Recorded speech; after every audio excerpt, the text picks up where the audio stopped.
Magandang araw mga kapolitika at welcome back dito sa ating YouTube channel. In this video ay pag-uusapan po natin itong naging pahayag ng National Director ng Miss Grand Indonesia.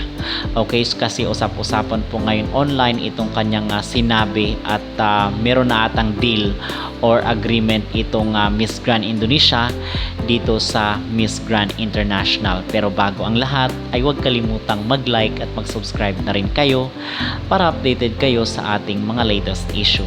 So dito sa naging interview mga kapolitika, itong National Director po ito ng Indonesia na kung saan is sinabi niya na kung Indonesia daw itong nag-promise daw siya dito kay Mr. Nawat na kung Indonesia daw ang tatanghalin ng Miss Grand International 2024 ay sila daw ang mag-host para sa Miss Grand International 2025.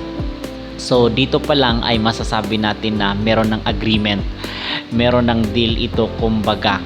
Okay, so ang sinasabi niya na kung ang Indonesia daw ang mananalo, parang ang ipinapalabas niya dito ay ibibigay sa kanila yung corona para yung business ni Mr. Nawat ay magpatuloy next year at sila na yung gagastos doon sa Indonesia, kasi nga na-mention natin at na-report natin dito sa ating YouTube channel na kung saan kung itong Indonesia ang mananalo mga kapolitika ay free itong si Mr. Nawat dito sa mga gastusin. At the same time meron pang portion ng kita na mapupunta sa kanya, which is ito naman yung kanyang gusto kasi nga ang Miss Grand International ay purely business na po ito.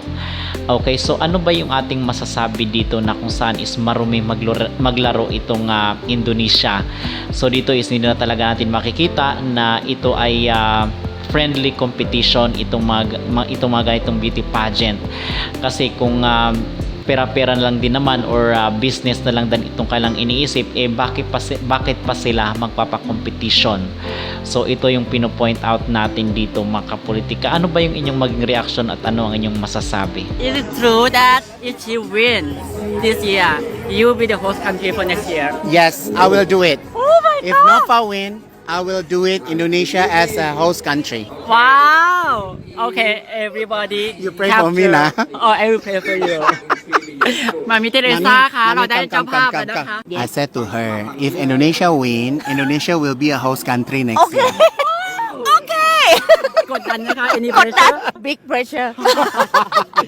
Huge pressure. to tell the truth when he hosts Oh, GI one 2022 of the best. One of the best. Best No, ever. not one of the best, the It best is the ever. best. National director. The very important thing is everything, if we want to work with love. That's Sometimes work with money is not enough. Okay? Okay. Work Passion. with Passion. power is not enough. But work with love and passion will be 100% successful. 200 because we're doing everything by heart. Sure. No event has calculate big no heart. calculate everything.